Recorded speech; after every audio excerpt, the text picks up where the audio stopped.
ආයිබෝවන් අපි හැමෝටම ඩේටාබේස් එකක එකම වාර්තාවක් ඇතුලේ තවත් දත්ත ලයිස්තුවක් ගබඩා කරන්න ඕන අවස්ථා තියෙනවා නේද? හිතන්නකෝ එක සේවකයෙක් ඉන්නවා. එයා වැඩ කරන ප්‍රොජෙක්ට්ස් ඔක්කොම එකම තැනක එයාගේ රෙකෝඩ් එකේම තියාගන්න ඕන කියලා. අන්න ඒ වගේ සංකීර්ණ දත්ත ව්‍යුහ අපි කියනවා nested collections කියලා. අන්න ඒවා එක වැඩ කරන හැටි, ඒ කියන්නේ දත්ත එකතු කරන, වෙනස් කරන සහ මකලා දාන්න DML operations කරන විදිය ගැන තමයි අපි අද මේ විග්‍රහයෙන් කතා බහ කරන්න යන්නේ. ඉතින් අපි මුලින්ම බලමු මේ nested collections කියන විශේෂ table වර්ගය හසුරුවන්නේ කොහොමද කියලා. ඊට පස්සේ අපි කෙලින්ම යනවා insert, update, delete කියන ප්‍රධාන මෙහෙයුම් තුන දිහා බලන්න. එතනින් අතර වෙන්නේ නැහැ සම්පූර්ණ nested object එකම manage කරන හැටි ඉගෙනගෙන අවසානයේදී ගොඩක් දෙනෙක් පටලවා ගන්න null සහ empty අතර තියෙන හරිම වැදගත් වෙනස පැහැදිලි කරගන්නමු. හොඳයි. එහෙනම් අපි පළවෙනි කොටසට යමු. ඕනෑම දත්තයක් වෙනස් කරන්න කලින් අපි හරියටම දැනගන්න ඕන නේද? ඒ දත්ත තියෙන තැනට ළඟා වෙන්නේ කොහොමද කියලා. විශේෂයෙන්ම මේ nested tables වලදී ඒක කරන විදිහ ටිකක් වෙනස්. අපි බලමු මේ කොහොමද කියලා. nested table එකක් කියන්නේ හරිම සරලව කිව්වොත් තවත් table එකක් ඇතුලේ column එකක් විදිහට ගබඩා කරපු table එකක්. අර මම කලින් කිව්ව උදාහරණය වගේ එක සේවකයෙක් projects කිහිපයක් ඒ වගේ one to many සම්බන්ධතා එකම row එකක් ඇතුලේ තියාගන්න මේ ක්‍රමය හරිම ප්‍රයෝජනවත්. ඉතින් මේ nested table එක කියන පෙට්ටිය ඇතුලේ තියෙන දත්තවලට අත තියන්න, ඒ කියන්නේ ඒක අරින්න අපිට විශේෂ යතුරක් ඕන. database භාෂාවේදී ඒ යතුර තමයි table expression එක. මේක තමයි අපිට ඒ ඇතුලේ තියෙන දේවල් එක වැඩ කරන්න දොර අරලා දෙන්නේ. හරි. දැන් අපි අතේ යතුර තියනවා. අපි nested table එකට ඇතුල් වෙන්න දන්නවා. එහෙනම් බලමුකෝ අපේ සුපුරුදු DML මෙහෙයුම් insert, update සහ delete මේ විශේෂ ව්‍යුහයේ ඇතුලේ ක්‍රියාත්මක වෙන්නේ කොහොමද කියලා. මෙතන බලන්නකෝ අපි මුලින්ම table expression එක පාවිච්චි කරලා 1000 කියන සේවකයාට අදාළ projects කියන nested table එක විතරක් තෝරගන්නවා. ඒක හරියට ප්‍රධාන table එකෙන් අර පොඩි table එක විතරක් එළියට ගන්නවා වගේ වැඩක්. ඊට පස්සේ අන්නේ එළියට ගත්ත table එකට තමයි අපි project Neptune කියන අලුත් project එක insert කරන්නේ.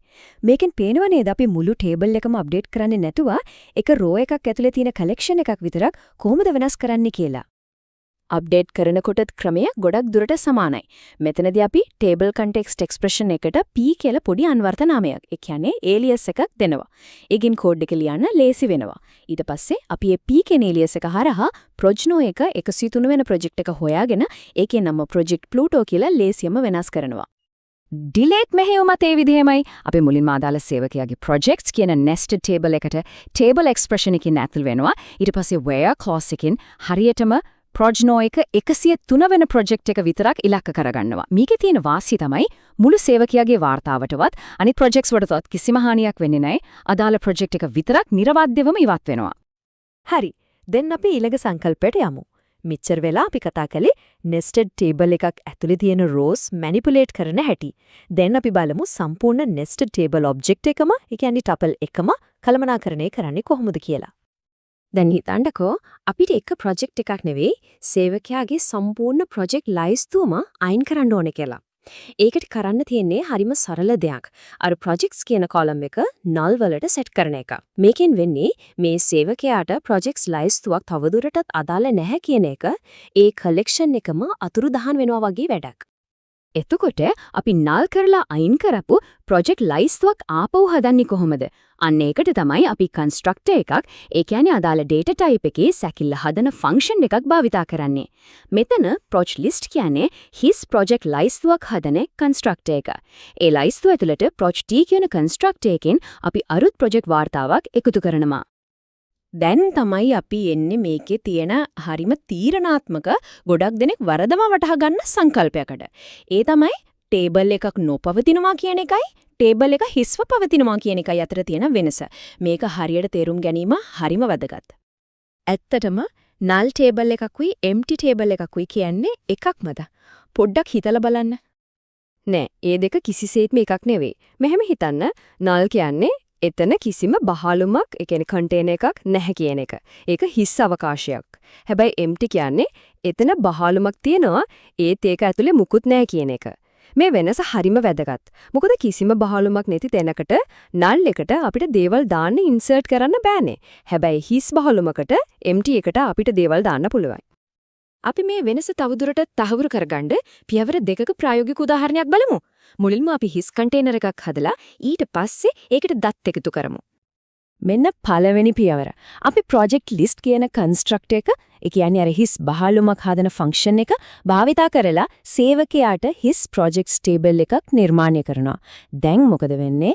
කලින් තිබ්බ null කියන හිස් අවකාශ නැති වෙලා ඒ වෙනුවට වළංගු නමුත් හිස් බහලුමක් එතන හැදෙනවා. දැන් දෙවෙනි පියවර. දැන් ටේබල් එක කියන්නේ අපේ කන්ටේනර් එක පවතින නිසා හිස්මුණත් කමක් නැහැ අපිට සාර්ථක වේගකට අලුත් රෝ එකක් ඉන්සර්ට් කරන්න පුළුවන්. මේකෙන් හරි අපූර්වට null සහ empty අතර වෙනස පැහැදිලි වෙනව නේද? එහෙනම් අපි අද ඉගෙනගත්තු දේවල් ඉක්මනින් මතක කරගනිමු. මතක තියාගන්න ඕන කරුණු 4ක් තියෙනවා. 1.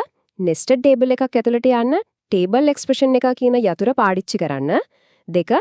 මුළු collection එකම අයින් කරන්න ඕන නම් ඒ column එක null කරන්න. 3. his collection එකක් හදන්න constructor එකක් project list වගේ භාවිතා කරන්න. සහ 4වෙනි සහ වැදගත්ම දේ null කියන්නේ table එකක් නොමැතිවීම, empty කියන්නේ table එකක් තිබී එහි දත්ත නොමැතිවීම. අවසාන වශයෙන් ගැඹුරින් හිතන්නට ප්‍රශ්නයක්. database design එකකදී nested table එකක් භාවිතා කිරීම හොඳ තීරණයක් වෙන්නේ මොන වටේ අවස්ථාවලදීද? ඒ වගේම අපි හැමෝම දන්න සාම්ප්‍රදායික joins එක සංසන්දනය කරද්දී performance පැත්තේ නැති වෙ හැකි වාසි සහ අවාසි මොනව වෙන්න පුළුවන්ද?